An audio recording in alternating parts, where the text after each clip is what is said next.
Bismillahir Rahmanir Rahim. Nahmaduhu wa nusalli ala rasulihil kareem. So inshallah, next year after holidays, we're starting the 6 books of Hadith. So just a few introductory points regarding like the books, the manhaj, the methodology, how to read the text, how to read the matan, different things. So bit by bit, we go through every week, go through a bit introductory things regarding the 6 books of Hadith. So the first thing is the 6 books of Hadith. Why 6? Because Jamaat brothers have 6, so we have 6 books as well. But the 6 books of Hadith came long before. So there's a reason for 6. They say sometimes these things happen. How did these 6 books come about? So what happened was, sometimes things just happen like is a certain cause, or something just causes it to happen. So initially, there were many books. If you go through in Shamila, or you go through in the libraries, there's so many books. But what happens? The whole problem is so many books, or too many books. So it is narrated that a group of people, a group of students, they came to one scholar by the name of Sa'id ibn Sakan, looking about 353 Hijri. Okay, so they came to him and they said to him, look, there's too many books. Like, what do we study? You get it? Like, what do we study? What should we study? So then he recommended to them. He took 4 books, and from those 4 books is the Kutub Sitta, we know as Bukhari, Muslim, and then he took Abu Dawud and Nasa'i, and he recommended these 4. So then these 4 became then okay, and his recommendation, and it just became, so these 4 kind of took a bit of prevalence. So this is about 353. This is the first any record that, but probably are more, but I came across from other sources that this is what they used. Correct. Then afterwards, so he had Bukhari, Muslim, Dawood, and Nasa'i. Then afterwards, what happened is later on in 521. Now it's like, for example, like Katunada. You have that text, and then people start writing shara on it, commentary on it, so it becomes so like easy to use. Or so now what happens, like for example, Abu Abbas al-Azdi, his name was Abu Abbas al-Azdi al-Hafiz. I don't know these people probably, but I'm just telling you what it comes from in the books. So he wrote a book called Atraful Kutub al-Khamsa. So what he done was, like nowadays you have a computer, search it, Google it. In those times, to find a hadith, like you have to know the hadith, or if you know the topic of the hadith, you can find it in Kitab al-Tahara, Kitab al-Wudu, or Ghusl, or Buyu, or Nikah. But sometimes they also have like the first word of the hadith. So for example, Innamal A'mal, Al-Muslimun man salim al-Muslimun. So that way you can find, if you know the beginning of the hadith, you can find the entire hadith. So it's like a list, alphabetical list of the first words of the hadith. So then what happened was that he wrote this book, this like an encyclopedia or a list. And he wrote a list, and he called it Al-Atraful Kutub al-Khamsa. So the 4 books that were mentioned previously, then he also had a list for Tirmidhi books. Are you following? So then people started to then, like their attention started to focus on this, because also many other books, you have Daraqutni, you have Muslim Ahmad, you have Masani, different scholars, but then these 4, and then Tirmidhi came in. Then later on, Abu al-Fadl Muhammad ibn Tahir al-Muqaddisi. You remember all these names, get that rough idea. So then he wrote Atraful Kutub al-Sitta. He then wrote a list, same encyclopedia, or same list of books, but then he added in one more book. He called it Atraf al-Kutub al-Sitta, and this is where he added in Ibn Majah. Okay, and then also you have Hafiz Abu al-Hajjaj al-Mizzi. This is quite important to remember. Abu al-Hajjaj al-Mizzi. He wrote Tuhfat al-Ashraf bi-Ma'rifat al-Atraf. Again, Atraf, Tarf is a compilation or a list of hadith books based on the first words, so you can find accordingly. So then they use these books. So then this is like what, 800, 700, 500. So then slowly, people start having their attention towards these books. There may be other reasons, but this is one of the reasons scholars have mentioned. So because of this, then this became the focal point. Okay. And then later on, what happened was, it became even more thing. That same Abu al-Hajjaj al-Mizzi, it's interesting. His name is, who's Hajjaj ibn Yusuf? So his name is Yusuf ibn Abdurrahman ibn Yusuf, Abu al-Hajjaj. So he named his son Hajjaj. His son's name was Hajjaj ibn Yusuf. Why he done that? Wallahu alam. Because if his name was Abu al-Hajjaj, his son probably Hajjaj. His son was Hajjaj ibn Yusuf. He doesn't know the name because Hajjaj, sometimes doesn't know the name because Hajjaj was from the Hajj, innit?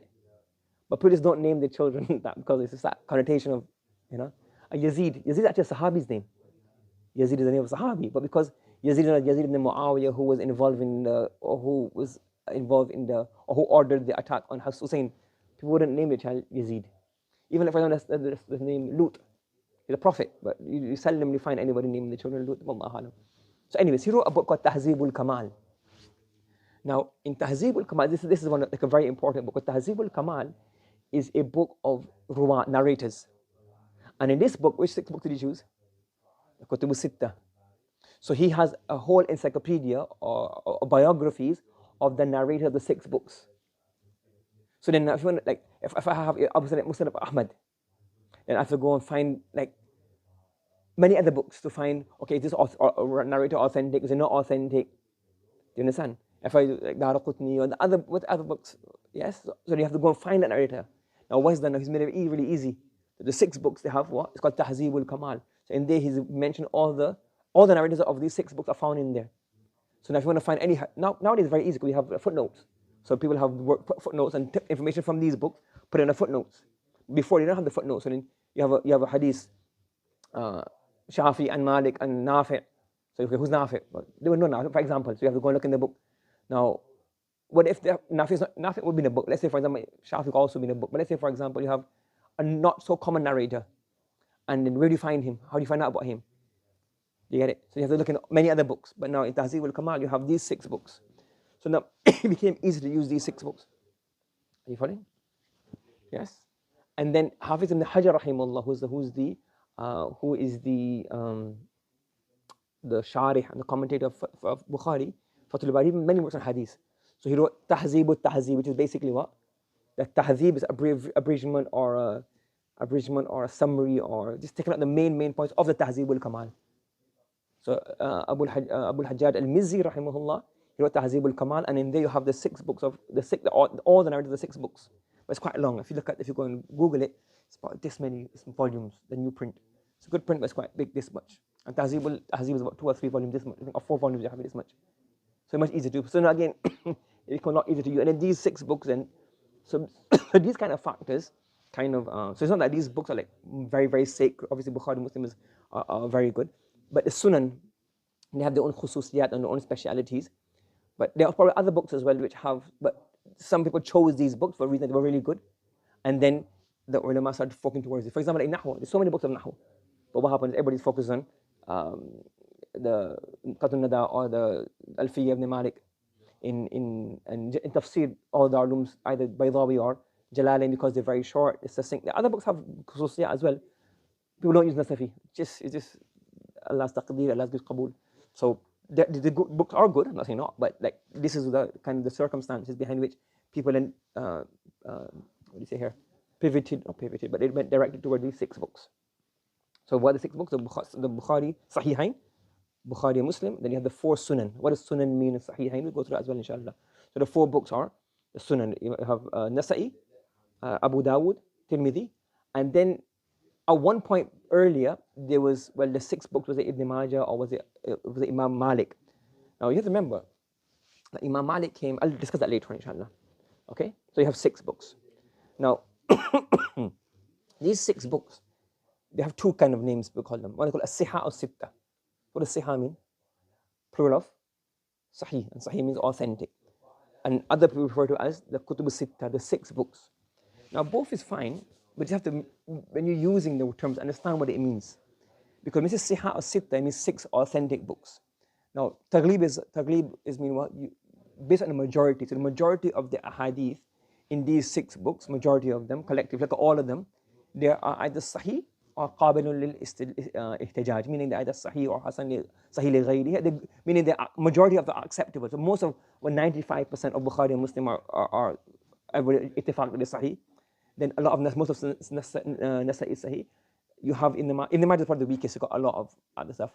Abu Dawud and Tirmidhi. Tirmidhi has many weak hadith, but he mentions these things. So when he says Sihah, it's not that every single hadith in every single book is Sahih. It refers to collectively on the whole. We can say that these 6 books have a large chunk of the Sahih hadith or hadiths which are Hasan, and they are qabilun lil-istishhad. That you can use these to derive things, not like made up stuff or very, very weak. So on the whole, so the taghliban as a majority of the information in these books, the majority of the hadith. So there's nothing wrong with calling it Sihah, but you have to remember that this is what a taghlib, a general principle. There are many hadith, even in Tirmidhi, you will find that Imam Tirmidhi on purpose, he brings a weak hadith and he says this is weak because of these reasons. So don't get into thinking, okay, it says in Tirmidhi. Imam Tirmidhi brings weak hadith on purpose, and he has kalam on this. We may have seen an example when we were doing Usul Hadith, we get an example of that. So you can call, people call it Kutub Sitta then to avoid the misconception that they're all Sahih. But nothing wrong with calling it Sahih Sitta, but just remember that not all of the Ahadith in every single book is Sahih. On the whole, collectively, this is a compilation or a majmu'ah of many Sahih Ahadith. Everyone following? Yeah? Any questions? Online, any questions online? Yeah? Okay. Now, as mentioned before, that regarding why is like Muwatta not included, because Muwatta Imam Malik rahmatullah, he came before all of them. So Imam Malik, his book was like, you have like, he was around 100 Hijri.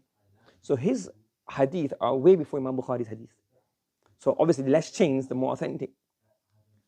So how come like Muwatta is not really included in the 6 books? So there's 2 reasons. One of the reasons is, well, we don't know the reasons. Again, those recommendations that those people give, who knows why they said this.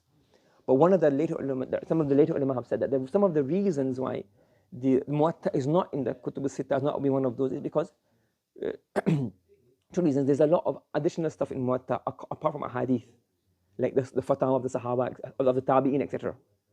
Okay?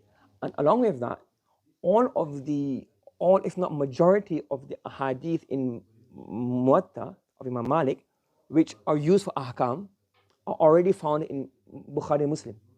Because obviously Bukhari, Muwatta, so in terms of correct authenticity, having, instead of narrating from Bukhari, from Abdullah ibn Yusuf, from Malik directly is better. But because just to limit the number of books, and shorten the number of books, remember the complaint was too many books. So because most, for example, Bukhari rahimahullah, he narrates from Abdullah ibn Yusuf, who narrates from Imam Malik. So all a majority of the hadiths we need to derive rulings, which are in Imam Malik, are already found in Bukhari. And Imam Muslim rahmatullah alayhi, and other like Tirmidhi, Muslim, and Tirmidhi, Nasai as well, some of them, they also narrate from Abdullah ibn Maslam, who narrates from Imam Malik. So, would you not be able to flip it and say, well, whatever's found in Bukhari is also found in...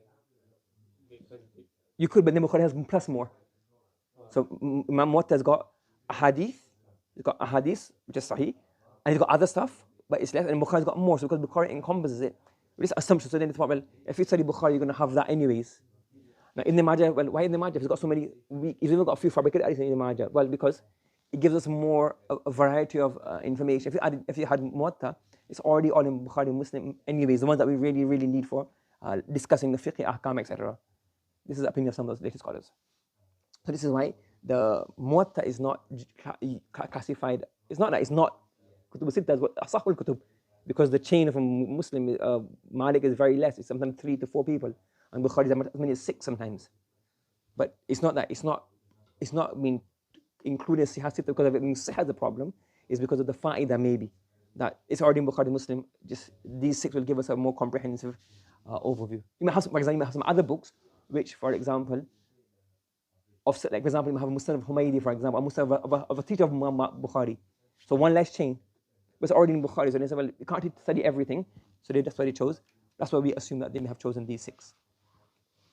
So this is kind of why the 6 have taken prevalence, and people use these 6 books. And that's why it's known as Kutub al-Sitta or Sihah Sitta. In the Hindu part, they normally refer to as Sihah Sitta. And there's reference to majority of the hadith Sihah. And in the Arab world, some people refer to Sihah Sitta. I don't think they use Sihah, they use more Kutub al-Sitta to avoid the misconception, because they're very particular in, don't call them Sihah, because not all is Sahih, but Taghlib when you can. But if you call it Sihah, then have this in mind that they're not all, but on a collectively majority are Qabil al-Istishhad. Wallahu alam. This is this. I'm not any big researcher, but it's some stuff I read from different books and put together, so you get an idea of why these 6 books. Do you have any questions? Yeah? Online, any questions?